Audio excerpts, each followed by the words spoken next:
China के लिए तो था ही था, लेकिन जब वो संवाद सैनिकों से कर रहे थे तो बेसिकली वो पूरी दुनिया को एक मैसेज दे रहे थे और दुनिया को लामबंद कर रहे थे। दुनिया एक साथ एकजुट हुई भी, खासतौर से अमेरिका। जब अभी हम राजनाथ सिंह की बात कर रहे हैं तो राजनाथ सिंह का दौरा तब आ रहा है जब गोंगसो के फिंगर 4 का जो पेच है अभी भी लड़ा हुआ है, और प्रधानमंत्री की विजिट से लेके और रक्षा मंत्री की विजिट के दौरान गलवान इलाके में डिसएंगेजमेंट जरूर हुआ है, गोरा और हॉट स्प्रिंग के इलाके में डिसएंगेजमेंट हुआ है, लेकिन फिंगर 4 का इलाका अभी भी पेचीदा बना हुआ है। वहां पर कोई बहुत सकारात्मक कोई नतीजा निकल के आया हो, वो ऐसा नहीं है। हिंदुस्तान ने भी अपना स्ट्रेंथ जो है, अपना जो स्टैंड है उसको और क्लैरिफाई किया है और हार्डन किया है। साथ ही अमेरिका की तरफ से भी, आज ट्रंप की तरफ से भी संकेत आया है कि वो किस तरीके से हिंदुस्तान के साथ खड़ा है।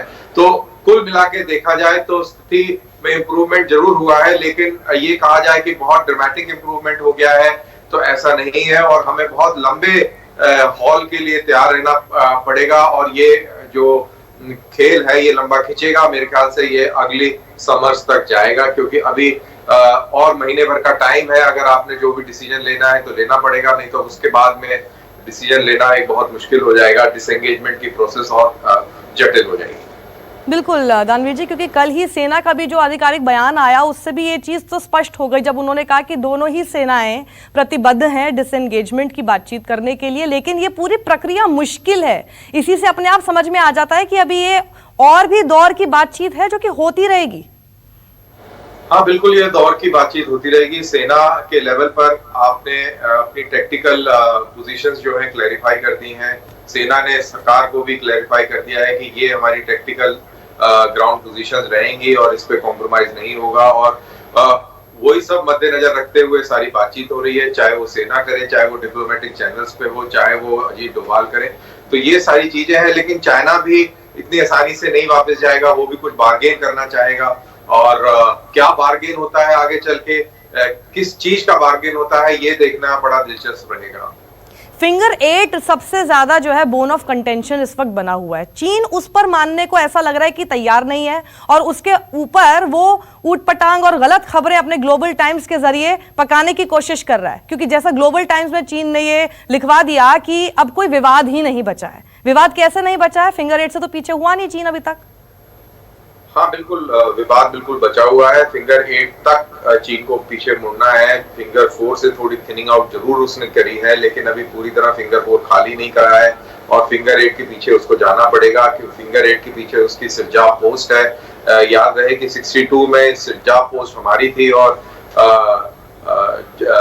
शेरजंग थापा को यहीं पर ही परमवीर चक्र मिला था।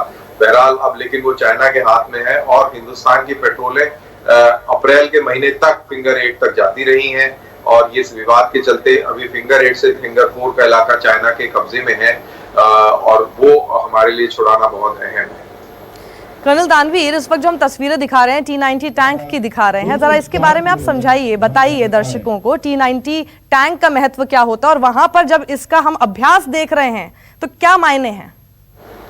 देखिए, ये जो आर्मर है, जो टैंक्स का इस्तेमाल है इन इलाकों में, अगर आप कभी ले गए हो या लोग जो टीवी देख रहे हैं उन्होंने ले की तस्वीरें देखी हो, तो पहाड़ बहुत ऊंचे ऊंचे हैं, लेकिन पहाड़ों के बीच में बहुत बड़े बड़े प्लेन एरिया के गैप्स हैं, और टैंकों का वहां पर इस्तेमाल इन प्लेन एरिया के गैप्स में ही होगा। क्योंकि आपने खबरें पढ़ी होंगी कि चाइना ने T-15 नाम का एक लाइट टैंक इंट्रोड्यूस किया है, और उनके 2 मैकेनाइज्ड डिवीजन 6 और 8 20,000 सैनिकों और कई 100 टैंकों के साथ में वो डेप्थ एरिया में मौजूद है।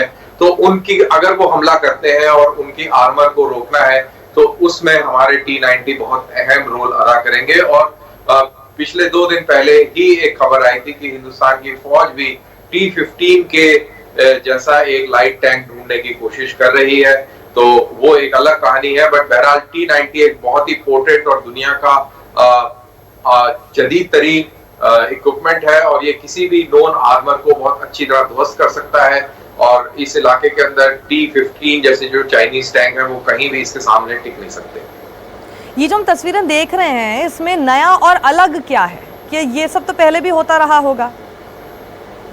इसमें सबसे अहम और अलग ये है कि इसमें रक्षा मंत्री आके उन्होंने इसको व्यू किया है और स्तकना जहां पर ये पैराड्रॉप्स और जहां पर ये एक्सरसाइजेस करी गई हैं, यहाँ से LAC और LOC दोनों इक्विडिस्टेंट पे है। तो ये मैसेजिंग ना ही सिर्फ चाइना को जाती है, ये मैसेजिंग पाकिस्तान की तरफ भी जाती है और हिंदुस्तान का मोराल, रिजॉल्व और जो ग्रिड्स है वो आप डिस्प्ले कर रहे हैं। तो इसका महत्व स्ट्रेटेजिक मैसेजिंग में बहुत अहम है।